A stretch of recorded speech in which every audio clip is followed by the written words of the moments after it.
मुस्तकिल दुश्मनी कभी नहीं होती। दुनिया ने 2 बड़ी जंगें लड़ी, बिल आखिर आम के रास्ते पर आना पड़ा। हमें भी भारत से ताल्लुकात ठीक करके तिजारत पर काम करना चाहिए। गुर्बत का मुकाबला करने के लिए आगे बढ़ना होगा।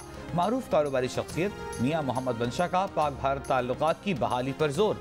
सनअतकारों से गुफ्तगू में कहा, उन्हें इल्म है भारत से पसे पर्दा बात चल रही है।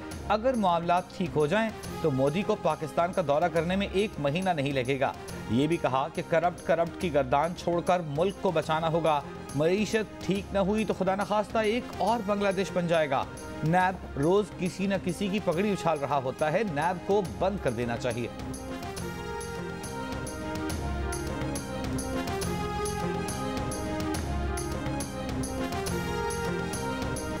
फवाद चौधरी के बाद शेख रशीद ने भी नवाज शरीफ की मेडिकल रिपोर्ट्स को जाली करार दे दिया।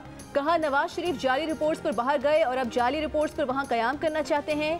कहते हैं नवाज शरीफ कोरोना की वजह से इलाज नहीं करा सके और लोगों को जुलूस की शक्ल में इस्लामाबाद बुलाकर कोरोना में धक्का देना चाह रहे हैं।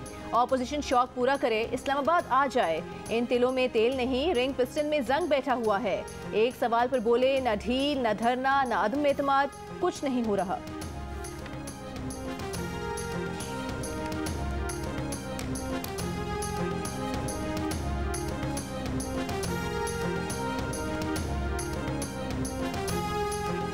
नवाज शरीफ की मेडिकल रिपोर्ट से मुतालिक अटॉर्नी जनरल का खत मावराए कानून है, तौहीन अदालत है, लबो लहजा भी काबिल इतराज़ और नामुनासिब है, कानूनी कार्रवाई करेंगे।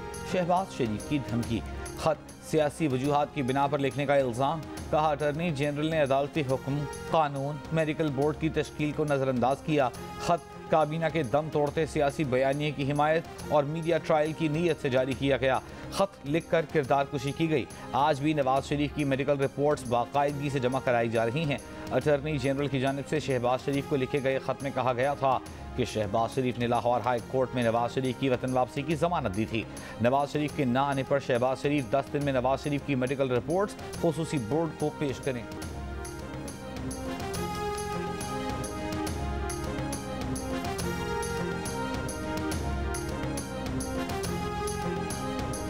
कराची में हवाओं की रफ्तार में इजाफा। हवाएं 30 किलोमीटर फी घंटा की रफ्तार से चल रही हैं। रात तक हवाओं की रफ्तार में इजाफे का इम्कान। शहर में बड़ी शाहराहों पर लगे हुकूमत बिल बोर्ड्स और साइन बोर्ड्स इंतजामिया की हिदायत के बावजूद नहीं हटाए जा सके।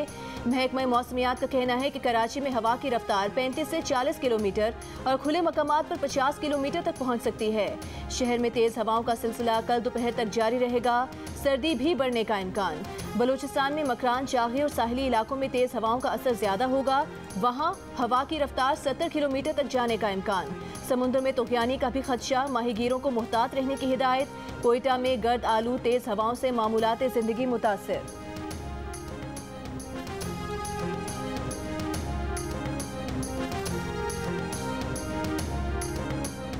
क्रिकेटर सरफराज अहमद और साबिक क्रिकेट कप्तान सलमान बट पे ठन गई। सलमान बट ने एक इंटरव्यू में सरफराज पर तनकीद करते हुए कहा था कि सरफराज खिलाड़ियों से मशवरा नहीं करते, हुक्म चलाते हैं, वो बात नहीं करते, चीखते हैं। सरफराज जो भी कर रहे हैं इससे उनकी अच्छी इमेज नहीं बन रही। जवाब में सरफराज ने सलमान बट को आड़े हाथों ले लिया। कहा, पाकिस्तान को बेचने वाला फिक्सर अगर किसी की नीयत पर भाषण देगा तो फिर अल्लाह ही हाफिज है।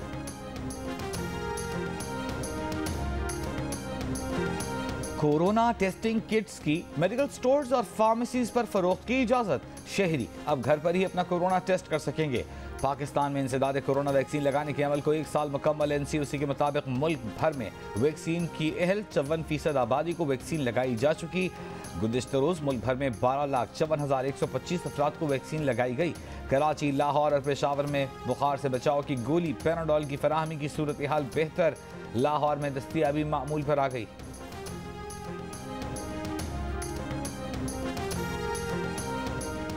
बड़े शहरों में कोरोना मुस्बत केसेस में कमी, छोटे शहरों में इजाफा। 24 घंटों के दौरान पेशावर में शरह 25%, कराची में 17, लाहौर में 13, कोयटा में 13, इस्लामाबाद में 8 और सबसे ज्यादा शरह मुजफ्फराबाद और दियामीर में 39% रही। मुल्क में शरह तकरीबन 10% रिकॉर्ड की गई। कोरोना के मजीद 29 मरीज इंतकाल कर गए।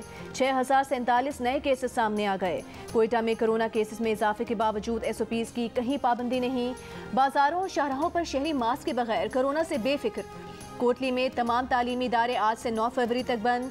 कोरोना में मुब्तला पीपल्स पार्टी के रहनुमा रहमान मलिक शदीद अलील वेंटिलेटर पर मुंतकिल कर दिया गया।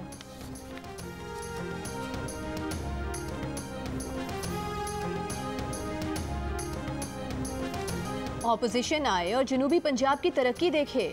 जियो न्यूज़ को इंटरव्यू में वज़ीर आला पंजाब उस्मान बुज़दार का ऑपोजिशन को मशवरा, कहा कि माजी में जनूबी पंजाब को बजट में हिस्सा नहीं दिया गया मगर इस बार रिकॉर्ड तरक्याती बजट रखा गया है।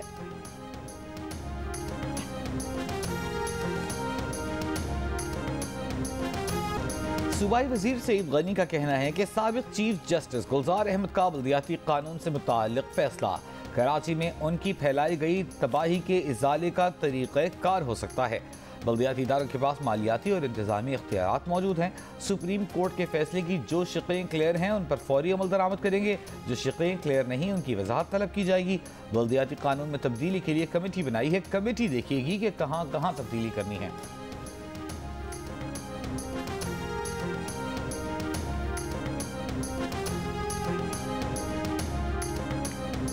जनाब कानूनी रास्ता नहीं छोड़ेंगे, ऐवान का रास्ता नहीं छोड़ेंगे और हमारे लिए कोई और रास्ता नहीं छोड़ा तो फिर सड़क का रास्ता भी नहीं छोड़ेंगे। मुहज़्ज़ब माशरों में, जेन्युइन जमहूरी माशरों में, तालीम याफ्ता माशरों में थर्ड टियर ऑफ गवर्नमेंट के बाद जो इख्तियारात हैं चीफ जस्टिस साहब ने पाकिस्तान की अवाम को देने का फैसला सादिर किया है। जिनके अवाम की तवक्कुआत के मुताबिक मुत्तहिदा कौमी मूवमेंट ने अदालती जंग जीत ली। अब धरनों का रुख चेंज करें। मैं धरने करने मना नहीं कर रहा, इस बात पे धरना दें कि जल्द अज जल्द ये कवानीन इस पे अमल हो।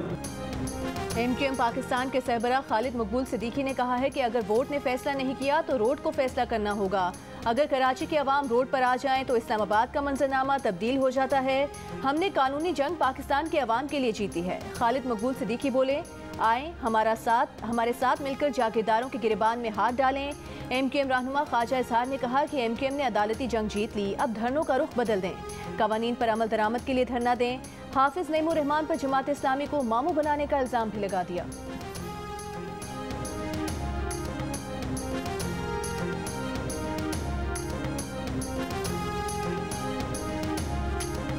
कल तक मैं ये कह रहा था कि पीपल्स पार्टी ने हाफिज नईम साहब को मामू बना दिया। आज मैं ये कह रहा हूँ कि हाफिज नईम साहब ने पूरी जमात इस्लामी को मामू बना दिया।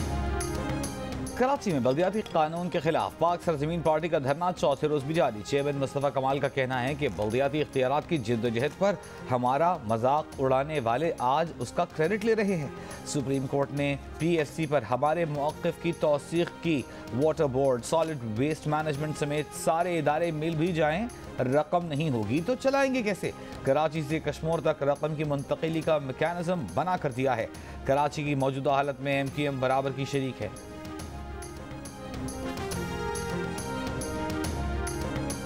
सिंध में बल्दियाती कानून में तरमीम से मुतालिक तहरीक इंसाफ रहनुमा खुर्रम शेर जमान का PP और जमात इस्लामी पर गठजोड़ का इल्ज़ाम। कहा कि बल्दियाती कानून के खिलाफ सिंध असम्बली में जमात इस्लामी के सिवा तमाम ऑपोजिशन जमातों ने एहतजाज किया। जमात इस्लामी मिन्नत समाजत के बावजूद आगे नहीं आई। हम सिंध असम्बली की बड़ी ऑपोजिशन है लेकिन हमारी बात नहीं सुनी जाती। का भी एक्सपीरियंस है। हाँ।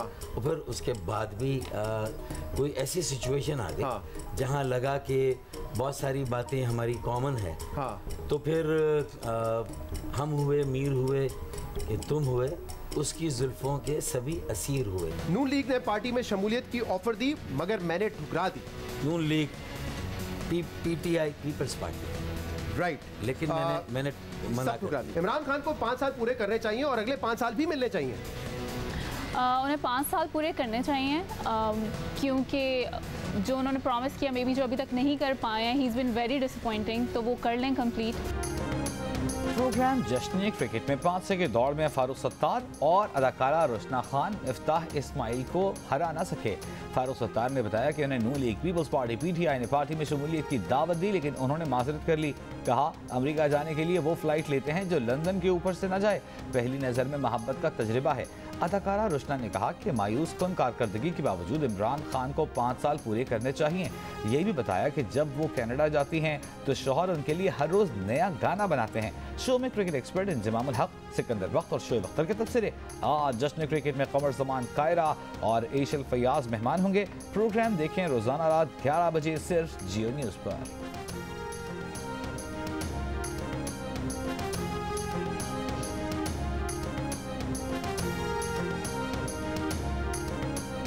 और बरतानवी शहजादी केट मिडलटन बरतानवी रग्बी फुटबॉल यूनियन की सरबराह मुकर्रर।